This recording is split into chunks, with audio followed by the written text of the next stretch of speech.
Hinawakan ni Shen Hechen ang storm belt at umabant, at biglang, nakita niya ang tumatakas na hukbo sa kanyang harapan na biglang nahati sa dalawang pakpak, kaliwat kanan. Medyo nanghihinayang, bumulong si Hechen, kung mayroon lang akong songyi sa bawat panig, kung gayon ang kredito ay sinigurado, kinailangan niyang utusan si Wang Liang na pamunuan ang kalahati ng hukbo na humabol sa kanan, habang pinangunahan niya ang iba na humabol sa kaliwa. Sa sandaling ito, si Lian ay tumawid sa Datong River, at agad niyang nakatagpo ang hukbo ni Konishi Yukunaga, na nakikibahagi sa isang labanan sa Rokushangzi.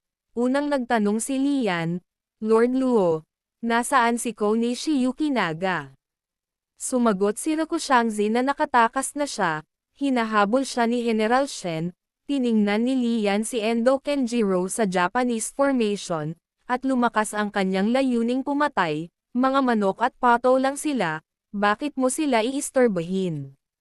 Hinimok niya ang kanyang kabayo pasulong, at diretsyong nakatutok sa kalaban ang kanyang three-pronged halberds. Sa likod niya, sina Niu Tu, Chen Dan, at Jin Chan ay sumugod na parang dalawang Diyos. Ang kanilang mga talam at mga espada ay hindi maarak, ang kanilang lakas ay hindi mapigilan, habang ang mga Hapon ay namamangha pa rin sa mga halimaw na ito. Isang kawan ng mga duke de ibon ang lumipad, na ginawang basura ang buong pormasayon, na walang iniwang bakas ng laman o balat. Nang makitang tuluyan nang nawalan ng gana ang mga sundalo na lumaban, binunot ni Endo Kenjiro ang kanyang espadang Sasuke at sa likod niya, tumaas ang kakaibang itim na usok, at lumitaw ang figure ng isang alakdan. Sa sandaling ito, isang pulang snowflake ang gumulong kay Lian at sinabi kay Sudo na may malungkot na mukha, "Kuya, ang taong nakasuot ng armor ay pinutol ako ng husto kaya hindi ko siya matalo." Narinig ito ni Lian at sumigaw. Pinangunahan ni Su ang iba upang sirain ang pormasayon ng kaaway. "I void ang nasa heavy armor. Ipaubaya sa amin ang natitira." Hinimok ni Lian ang kanyang berdeng kabayo na pasulong at dumiretso sa Endo Kenjiro. Ang ordinaryong spearhead ni Lian ay nabasa na sa dugo ng banal. At ang spearhead ay nagbuga ng kumikinang na pulang ilaw. Malakas na sigaw ni Endo Kenjiro at ibinaba ang kanyang espada kay Lian. Hinimok ni Lian ang kanyang kabayo na umiwas, at ang kanyang mga mata ay nagsalubong kay Endo Kenjiro, na naging dahilan upang bahagyang mataranta ang kanyang espiritu.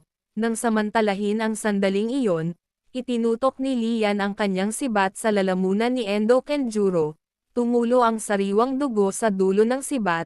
Huminga ng malalim si Lian at sumigaw, "Patay na ang pinuno. Sumuko, at hindi ka papatayin."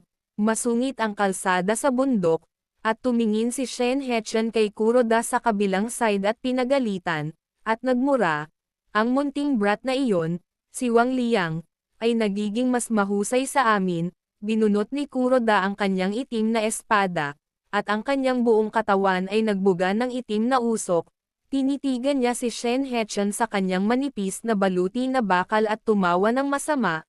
"Ngayon lang, pinatay ni Lian ang iyong general, si Endo Kenjiro, sa isang suntok."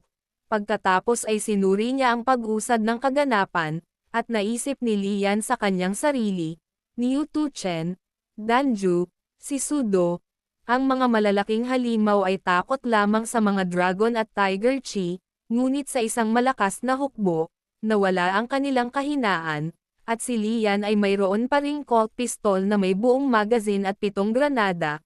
Pinay-hit ni Lian ang kanyang kabayo at tumingin sa hukbo sa likod niya, at ang bawat mata nila ay kumikinang sa kanya. Medyo nahihilo si Lian, mahigit 10 araw lamang ang nakalipas.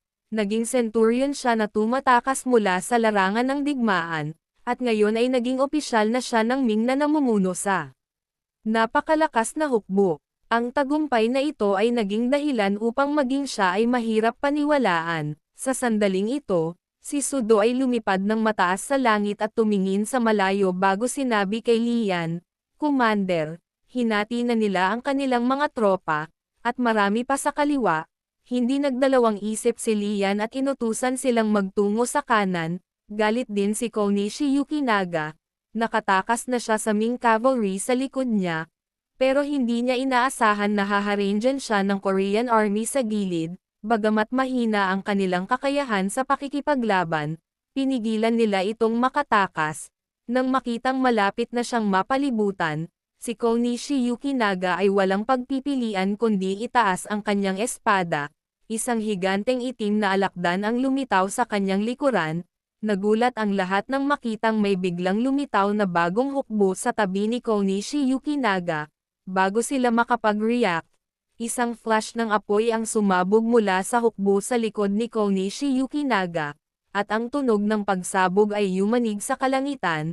Mabangis na pinamunuan ni Lian ang napakalaking hukbo, na diretsyong sumugod sa pagbuo ng kanang hukbo ng Hapon sa bayan ng Liaodong, at ang senturyon, si Lian, ay narito. Inihayag ng system na natagpuan mo ang target ng misyon, si Konishi Yukinaga. Umungol si Lian, gawin ni Chen Dansu, Jin Chan, sirain ang pulang armor formation na iyon. Ang iba sa inyo ay dapat sumunod sa akin sa pamamahala. Nanguna si Lian at sinugod ang kanyang pulang buntot na bakal na parang sibat. Ang gwapong kabayo ay nakainom ng gayuma, at ang mga mata ni Lian ay duguan, at ang dalawang agos ng dragon na chi ay tumalsik mula sa mga butas ng ilong nito, diretso kay Konishi Yukinaga. Ang dalawang panig ay mabilis na nakibahagi sa isang matinding labanan, nilang dalawa. Si Chen Dan ay magiting, at bawat suntok niya ay nagpabagsak ng 12 ng mga sundalong Hapones. Tinusok ni Jin Chan ang utak ng isang sundalong Akahachi gamit ang kanyang dila. Gayunpaman, sa ilalim ng counterattack ng Akahachi, marami sa mga mahihinang halimaw ang napatay. Si Deng Tiansheng at Lao Dao ay napapaligiran ng Akahachi, na naglalaban para sa kanilang buhay. Hinawakan ni Lian ang kanyang sibat at dumiretso sa Konishi Yukinaga, na nagbabalak na patayin siya sa isang tulak. Ngunit ang nakamamatay na suntok ni Lian ay hinarang ni Katoko, isang general sa ilalim ng Konishi. Duguan ang mga mata ni Lian, at ang 8 sibat ng tiger na itinulak niya ay napakabangis. Sa isang galaw lang, alam na ni Katoko na hindi siya katugma sa kanya. Ang sibat na bakal na may 3 prong ay nakatutok sa lalamunan ni Katoko. Hindi na niya ito naiwasan. Sa sandaling iyon, may sumugod na lumabas sa gilid at hamarang sa pag-atake ni Lian. Ito ay si Katoko, isa pang general sa ilalim ni Konishi. Sa sandaling ito, biglang sumulpat si Nanako sa likod ni Katoko. Tumatakbo para tulungan si Lian. Ngunit biglang lumitaw ang isang buntot ng alakdan at hinampas ang kanyang malambot na kamay, na puno ng malungkot na sigaw ng dalaga ang langit. Nag-aalala si Wang Xiang. Inihagis niya ang sable sa kanyang kamay kay Katoko, ngunit napaatras ito. Nang makitang wala ng armas si Wang Xiang, may tumabi sa kanya na hindi niya nalalaman at bigla na lang siyang sinaksak ng diretso sa tiyan. Si Wang Xiang ay tumalon mula sa kanyang kabayo. Inaayos at itinutok ang kanyang pana, at pinaulanan ng palaso ang mga Hapones. Yumuko siya para kunin ang sibat sa lupa. Nang ang isang Akahachi ay inihagis ang kanyang espada at pinutol ang kanyang ulo, siya ay yumuko upang kunin ang sibat sa lupa. Nang iwaksi, isang masa ng kulot na itim na buhok ang mahigpit na bomb-alot sa ulo ng lalaking Hapon. Ilang putok ng baril ang umalangaw-ngaw, at tumagos sa kanyang balikat at hita ang mga bala, namimilipit sa sakit. Labis ang kanyang nararamdamang sakit at kirot ang lalaking Hapon. Isang lobo na demonyo ang sumugod at ibinagsak siya, mabangis na kumagat sa kanyang katawan. Ang bala na ito ay orihinal na inilaan para kay Konishi Yukinaga. Ngunit hindi siya nag-atubiling gamitin ito. Nang makita niyang nasa panganib si Wang Xiang, hindi na nag-isip pa si Lian para at wala ng oras pa. Gamit ang isang kamay, hinawakan niya sina Katoko at Katoyo, at sa isa pa, hinawakan niya ang kanyang baril. Walang oras na paikutan ang baril, inihagis niya ang bisiro diretso sa mata ni Kitoyo. Sinamantala ang pagkakataon, gamulong si Lian, at gamit ang dalawang kamay, ibinaba niya ang kanyang sibat sa isang malaking bilog. Itinulak ang dalawang lalaki pabalik. Ang 8 sibat ng tiger ay kumalat na may mabangis at nakamamatay na pamamaraan. Hinarap ni Lian ang 2 lalaki ng mag-isa, at hindi siya umatras. Pagkaraan ng ilang rounds, kinilabutan sina Katoko at Kakoyo ng mapagtanto na hindi lamang mabangis at nakamamatay ang pamamaraan ng sibat ng lalaking ito, kundi manhid din ang kanyang kapangyarihan, na halos malaglag ang kanilang mga sandata. Nagpatuloy ang laban ng 2 panig, at bagamat hindi kalaban ni Katoko, nagawa niyang pigilan si Lian saglit, biglang may nangyaring hindi inaasahan, sinamantala ng makisig na kabayo, sa ilalim ng kontrol ni Lian, ang pagkakataon at kinagat ang leeg ng kabayo ni Katoyo. Nagulat silang tatlo, wala pa silang nakitang katulad nito dati. Puno ng mainit na dugo ang bibig ng makisig na kabayo, at duguan ang mga mata nito. Kinagat nito ang kapirasong laman mula sa leeg ng kabayo ni Katoyo. Nawalan ng balanse si Katoyo. Agad siyang sinaksak ni Lian sa lalamunan. Tumalsik ang dugo kung saan-saan at nagkalat ito. Walang oras si Katoyo para umiwas, at nabutas ang kanyang lalamunan, at agad siyang namatay.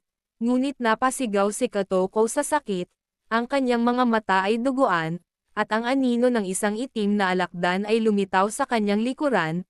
Pinaihit ni Lian ang baras ng kanyang sibat at ibinaba ito patagilid. Ng mga sandaling ito at sasamantalahin ang pagkakataon, sinaksak niya ito, ikinulong ang leeg ni Katoko, tumalsik ang dugo kung saan-saan, at naputol ang leeg ni Katoko, at nahulog siya mula sa kanyang kabayo. Nagdure si Lian ng dugo sa dulo ng kanyang sibat, habang nakadilat ang mga mata, umungol siya kay Konishi Yakunaga. Mamatay. Napabuntong hininga si Konishi Yukinaga.